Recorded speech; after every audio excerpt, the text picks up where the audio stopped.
the lonely rancher had sheltered the wife of an Apache chief last night. The very next morning, 200 warriors came to take his life. Welcome to Wild West storytelling. Let's get started. That dawn carried no bird song, no familiar scent of dry grass on the high plains. Instead, there was a heavy silence so thick that Elias Ward felt as though the earth itself was holding its breath. He stood motionless inside his weathered gray cabin, his calloused hand trembling on a cup of cold coffee. Through the dusty window, a sight sent a chill racing down his spine. Hundreds of Apache warriors lined along the rotting fence, their faces painted in fierce colors, silent as living statues. No one moved, no one spoke, they only stared straight at his solitary cabin. Elias was no stranger to the desert's loneliness, nor to the wailing wind that howled through the cliffs. But he had never known a silence like this, the kind that pressed on his chest, the kind that told him a single wrong move could summon death. A former soldier who had tasted enough gunpowder and blood, he understood one thing: silence was more dangerous than the roar of battle. One question tore at his mind. Why were they here? He was just an old rancher living in isolation for 10 long years, keeping clear of everyone. Why would they surround him as if he were their sworn enemy? There was only one explanation. The night before, he had opened his barn doors to rescue a woman who had collapsed in the storm. He had given her shelter, even pressed into her hand his father's old dagger so she could protect herself. And now, with 200 blazing eyes fixed on his cabin, Elias knew that woman was no ordinary wanderer. "Thank you for allowing me to serve you tonight. All I hope is that you remain safe and that happiness finds you wherever you may be listening to this story." Elias Ward had lived alone on this land for nearly 10 years. Ever since his wife and young son had died from a winter fever, he had built high fences, planted a few apple trees, and locked his heart away as though it too had been buried alongside the 2 graves behind his ranch. The townsfolk called him the Old Wolf of the Dunes. Half an insult, half a mark of respect. For anyone who could survive this long on the brutal frontier was not a man to take lightly. His wooden cabin stood solitary in a sea of dry grass, its back pressed against the red cliffs, its front opening onto plains that stretched clear to the horizon. Day after day, his world was nothing but the crow of roosters, the neighing of horses, and the endless whistle of the wind. Over time, loneliness became habit, and silence turned into his only companion. The night before, the sky had collapsed in a violent storm. The wind howled like a demon. Thunder split apart the darkness and lightning slashed through the heavens while Elias was securing the horse stable. He caught sight of a figure staggering through the sheets of rain. A woman. Her long black hair clung to her pale face. Her leather dress soaked through. She moved as though each step was a battle against some unseen enemy. "You need shelter," Elias rasped, raising his voice above the thunder. The woman turned, and in a flash of lightning, he saw her eyes deep, dark, filled with both fear and defiance. She shook her head and whispered, "I cannot stay, my people. They will worry." But then the icy wind struck again, and her body trembled. In that moment, Elias remembered his mother's words from long ago. "When you see someone in need, do not ask who they are. Just offer your hand." Without hesitation, he unfastened the silver dagger at his belt, the only keepsake left from his father's days of war. He placed it in her hand, then draped a heavy wool blanket over her shoulders. "Keep it until the storm clears," Elias said. She looked at the dagger, her fingers trembling, as though it was more than a weapon, as though it carried the weight of an oath. When she raised her eyes again, her gaze pierced him, and Elias felt as if his scarred heart had just been touched for the first time in years. "I will remember your name," she whispered. Elias warded. Before he could invite her into the cabin, she vanished into the storm like a ghost, leaving behind only hurried footprints in the mud. And this morning, 200 Apache warriors standing silent beyond the fence were the answer. That woman was no stranger. She was the wife of Chief White Crow, the fierce leader of the Apache in this land. Now Elias understood why the entire tribe looked upon him with suspicion, as if his single act of kindness last night had sparked a storm far more dangerous than nature itself. The wooden door trembled with a heavy rhythm. Elias set down his cup of coffee, his callous hands clenching tight. He knew it was only a matter of time before he had to face them. Outside, horses stirred restlessly. But the Apache warriors stood still, silent as ghosts beneath the rising sun. Then a figure stepped forward from their ranks, tall, broad-shouldered, draped in white wolf pelts with eagle feathers crowning his headdress. His eyes were dark and unreadable, carrying the terrifying calm of a man who commanded hundreds of lives. Elias Ward. The deep voice rang out, steady and sharp, without a trace of hesitation. You know why we are here. Elias drew a slow breath, opened the door, and stepped onto the porch. I do not, he answered, his voice rough from last night's whiskey, though his gaze did not waver. The chief gave a small nod as if the reply only confirmed what he had already believed. I am White Crow, and the woman you met last night. His eyes narrowed, sharp as a spear point, is my wife. The words struck like a stone tumbling through a canyon. Elias froze, the image of the trembling woman in the storm flashing back to him. Her hand clutching the dagger. Her sad smile, her warning whispered in the wind. If they know I am here, you will be in danger, too. Elias swallowed hard and shook his head. She was exhausted. I only gave her shelter. I did not know who she was. White Crow stepped closer, his expression calm, but his presence storm-like. The dagger in her hand, it was yours. Yes, Elias admitted only so she could defend herself. The line of warriors rippled with murmurs like wind stirring restless grass.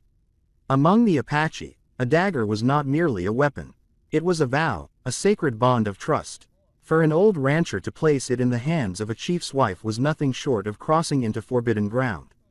White Crow's eyes narrowed, searching Elias as though he could peel away every hidden truth. Do you know, he said softly, in our people, a woman takes a weapon only from the one she trusts with her life. Silence fell heavy, sweat broke across Elias's brow, though the morning air was still cold. He had not meant to trespass into their sacred laws, yet the truth had dragged him into the heart of it. From within the ranks, a voice suddenly shouted, if Naira was here, then he knows where she is. The name cut the air like a blade. Outlaws stiffened. Now he knew her name, Naira, and he knew this was no longer a matter of nameless kindness. White Crow raised his hand, silencing the warriors. His gaze locked on Elias. Both a judgment and a plea. My wife vanished last night. She has not returned to the camp. And you were the last man to see her alive. Elias swallowed the knot in his throat, his hand drifting to the grip of his revolver. In that instant, he understood. Fate had bound him to a storm from which there was no escape. Amdimsha. Elias could not remember when he had nodded. Perhaps it was in that moment when White Crow's eyes met his eyes that carried both threat and desperate plea. The eyes of a husband ready to turn the prairie into a sea of blood just to find his wife. The old loner had little left to lose. Yet the instinct to survive would not let him refuse. And so, not long after, Elias found himself astride a horse, riding among the Apache warriors as they thundered north toward the land of stone and forest. The wind swept through the cactus thickets, carrying with it the pounding hooves that sounded like war drums. Elias felt the weary gazes of the warriors around him. They watched him as though he were a condemned man being escorted to the gallows. Yet, strangely, deep inside, Elias felt more alive than he had in years. For so long his mornings had been nothing but milking cows, and his nights drowning in whiskey to forget the emptiness. Now under the cold stares of 100 eyes, his heart beat fast like the days of his youth when he carried a rifle into battle. The riders halted near a cluster of trees. White Crow dismounted and bent low, his weathered fingers brushing faint marks in the dry mud. He spoke softly in his native tongue, then turned to Elias. Naira's tracks. She passed here, but she was not alone. Elias slid down from the saddle, straining to see. Indeed, larger footprints pressed deep into the earth beside hers. The memory of Naira in the storm surged back, her eyes wild with fear, her constant glances over her shoulder. Elias understood. Then she had not been running from her husband. She had been running from someone else. She was afraid, Elias murmured, almost confessing to himself. Not of me, but of someone chasing her. White Crow gave a brief nod, a rare flicker of agreement in his gaze. You saw what I did not. Perhaps you were not lying. The admission did little to soften the hatred in the warrior's eyes. Yet, it planted something strange within Elias. The feeling of being heard. For years, no one had cared for his words. Not even he had bothered to listen to himself. That night they camped by a stream. Elias sat alone by the fire, turning an old pipe between his hands. He listened to the horses breathe, to the men speaking in a language he only half understood. In that moment, he realized he was standing on the border of two worlds. One of loneliness that had imprisoned him for a decade, and another of fierce but unbreakable kinship, and between them a mysterious woman who carried a storm in her shadow. Elias drew a long breath of smoke and lifted his eyes to the vast, starless sky. He knew then if Naira was still alive, he would have to follow this trail with them to its very end, not to save her, but to uncover why fate had dragged him, an unknown hermit, into this game of life and death. Thank you for being here. If this story has stirred memories of days long gone, of dusty sunsets and the echo of hoof-beats in your heart, then subscribe to my channel so that every day we can sit together once more and I will share with you another tale of the Wild West. By noon the next day, the sun poured fire onto the prairie, scorching the earth beneath their horses. White Crow's party rode into a narrow canyon, its cliffs rising sheer on both sides, the wind screaming through like a funeral trumpet. A chill ran down Elias's spine. He had been a soldier once, had seen many battlefields, and he knew this truth well, where silence lingered too long. Death was waiting. Suddenly, an arrow whistled past, striking hard into a tree trunk inches from Elias's face. An instant later, war cries exploded through the air. Shadows leapt from the cliff walls, and a rain of arrows and spears came down like a storm. Ambush! An Apache warrior shouted. The riders scattered, at once, raising spears and drawing bows in a desperate defense. Elias threw himself from his horse, pressing flat against a boulder, his hand reaching for the worn rifle at his side. The crack of gunfire split the chaos, smoke filling the canyon, mingling with the screams of men and the shrill cries of horses. But in the torrent of arrows, Elias's sharp eye caught something wrong. One Apache among their ranks was not panicked. Standing on a ledge above, he moved his hands in subtle gestures, signals, clear, and practiced battle signs. Betrayal, Elias muttered, his blood turning cold. He sprang up and roared toward White Crow. Look there, one of your own. He is guiding them. White Crow's gaze snapped to where Elias pointed. In an instant, his face twisted into fury. He drew his bow and loosed an arrow like thunder. It struck deep into the traitor's shoulder, flinging him from the cliff. The cries of the ambushers faltered, shaken at the sudden turn. They had not expected their inside man to be exposed. The Apache warriors seized the moment, counter-attacking with brutal force. Elias, though long removed from real combat, steadied his rifle and fired, cutting down an enemy warrior whose spear had been aimed straight for White Crow's flank. When the dust began to settle, the canyon was littered with corpses, the stench of blood heavy in the air. The survivors fled into the forest, but through the groans of the wounded, Elias heard something that froze him still. The fallen traitor was not yet dead. Gasping for breath, he whispered a single name. Elias dropped to his knees, clutching the man's shoulder. Where is she? The traitor's lips twisted in a ragged smile, blood trailing from the corner of his mouth. She is the bait and you have walked into the trap. His eyes went wide, then dimmed to nothing. Elias lifted his head and met White Crow's darkened stare. He knew then this ambush was only the beginning. Their enemy did not merely seek to capture the chief's wife. They wanted to destroy the Apache tribe itself. And now Elias too had been drawn into the bloody game where a single misstep would cost him his life. The smoke still clung to the canyon, leaving a bitter stench on the sun-scorched stone. White Crow stood in silence over the traitor's body, his face unreadable, though his eyes burned like embers buried deep in ash. He gave no order for burial, spoke no word of mourning. Instead, he turned to Elias, his voice low and rough. You have seen it. There are those within my own tribe who would sell their blood for power. And my wife, she is in their hands. Elias wiped sweat and gunpowder dust from his brow, his heart still pounding. He wanted no part of this. Yet in White Crow's gaze, he saw more than anger. He saw the raw pain of a man terrified of losing the one he loved most. It was a pain Elias knew all too well. The day he buried his wife and son beneath the same mound of earth. Where have they taken her? Elias asked, his voice hoarser. White Crow bent to the ground, tracing the prints still pressed into the damp soil. Smaller footsteps dragged hastily, mixed with the heavy boots of men. To the west, he said, to the Valley of Horsebones. The name made several warriors shudder.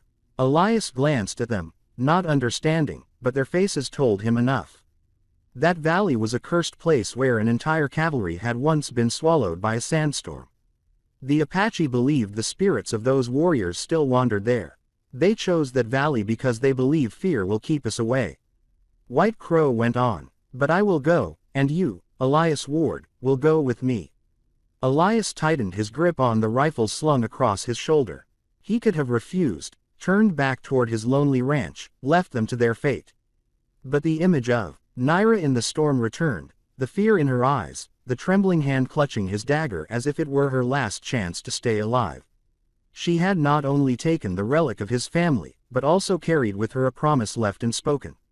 "Very well," Elias said simply. "I will go." That night, as the party camped at the forest's edge, Elias sat alone by the fire. White Crow approached, setting down a small leather pouch beside him. Inside was a silver necklace carved with the shape of a crow. "Naira's," he said. "She would never abandon it, unless she was forced. Wear it. Perhaps it will help you remember her when the time comes." Elias closed his fingers around the pendant, its cold weight seeping into his chest. He looked at the Apache chief, the same man who hours before might have killed him without hesitation. Now they sat side by the same fire, bound by a shared fear, a shared purpose. In that moment, Elias understood. He was no longer the forgotten rancher, lost in the emptiness of the prairie. He was part of the search now, part of the tribe's fate. And the road to the Valley of Horsebones would decide not only Naira's future, but his very life. The road into the Valley of Horsebones was like a descent into hell. The wind screamed, whipping red dust into blinding clouds, while bleached white bones lay scattered across the ground like grim reminders of death's visit long ago, riding among the Apache warriors. Elias felt his chest tighten. He thought of the graves of his wife and son on the hillside, of the years of solitude he had spent hiding a shattered heart. Then a cry rose from the front tracks. White Crow spurred his horse forward, pointing to drag marks etched into the sand. The riders surged after him, and at the valley's end, they saw Naira bound to a wooden post, her face weathered, but her eyes still burning with fire. Around her stood the traders, their blades gleaming in the dying light. The two sides faced each other in the blood-red glow of sunset. A voice rang out, taunting. "Lay down your weapons, White Crow. Kneel and confess defeat and your wife lives." Tension strung the air tight as a bowring. Then Elias urged his horse forward, his rough voice echoing through the canyon. "You are mistaken. This woman is not only the wife of a chief. She is proof that honor and loyalty cannot be traded away." The words spoken by a nameless solitary rancher fell over the valley like thunder. For a heartbeat, silence reigned. White Crow turned to Elias, his eyes flashing with something between shock and respect. The battle erupted with fury. But this time, Elias no longer felt like an outsider. He charged in, cutting down an archer, aiming for Naira, then slashed through her bindings with his own dagger. Naira collapsed into his arms, her eyes blazing with trust. "I knew you would come." When the dust settled, the betrayers lay bound, and Naira was safe within the circle of her people. White Crow placed a heavy hand on Elias's shoulder, his voice resonant as a wardrum. "You have saved my wife, but more than that, you have saved the honor of our tribe. From this day on, Elias Ward, you are no longer the lone man of the prairie. You are our brother." Elias said nothing. The wind carried the songs of the warriors, mingling with the thunder of horses. In that moment, he understood kindness. Even the smallest act could bend the course of fate. A dagger offered in a storm had turned a broken man into one who had rediscovered the meaning of life. That truth echoed within him like a flame that would never die. Sometimes mercy does not only save another, it saves yourself. The sun sank slowly behind the distant mountains, painting the Valley of Horsebones in a sea of blazing red and orange. The Apache warriors gathered around the fire of victory, their drums and songs echoing through the open air. In the circle of flame and shadow, Elias Ward sat in silence, his hand wrapped tightly around the dagger that had returned to him upon its scarred steel blade. The sunset glimmered as though retelling the story that had just been written. White Crow approached, leading Naira beside him. The chief's face bore the lines of hardship, yet his eyes shone with pride. He placed a firm hand on Elias's shoulder, his deep voice solemn and warm. "From this day, you are no longer a stranger. You have shed blood with us. You have risked your life for one of our own." Elias warded, "You have a place in this fire." Naira tilted her head gently, her dark eyes resting on Elias. It was no longer the look of terror from the storm, but a gaze filled with gratitude and respect. She placed the silver necklace carved with the crow into his hand. "Keep it to remember that on a night of storm and fear, you chose mercy instead of turning away." Elias hesitated, his hand trembling as he closed it around the pendant. For so many years, he had locked himself inside grief, believing there was no place left for him in the world. Yet tonight, beneath the firelight and the voices of the tribe, he saw the truth. Even the smallest act of kindness could open a door, guiding a man from darkness back into the light. He lifted his eyes to the burning sky and allowed himself a faint smile. "Perhaps I am not alone anymore," he thought. The Apache set out toward the horizon, carrying with them the story of an old rancher who dared to stand on the edge of life and death for the sake of honor. And from that day on, across the harsh frontier, people spoke of Elias Ward by a new name. Brother of the White Crow tribe, a message to the audience. In the storm-torn West, sometimes a single act offering a hand in the rain or placing a dagger into another's grasp can change the course of destiny. Elias had lost everything, yet through mercy, he found a greater family and a reason to live again.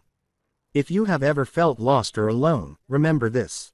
One act of kindness can open a new path. Thank you for following this story. If you wish to hear more journeys from the frontier where men and women must choose between fear and courage, then subscribe to the channel and leave a comment below. Every word you share is a flame that keeps these tales of the Wild West.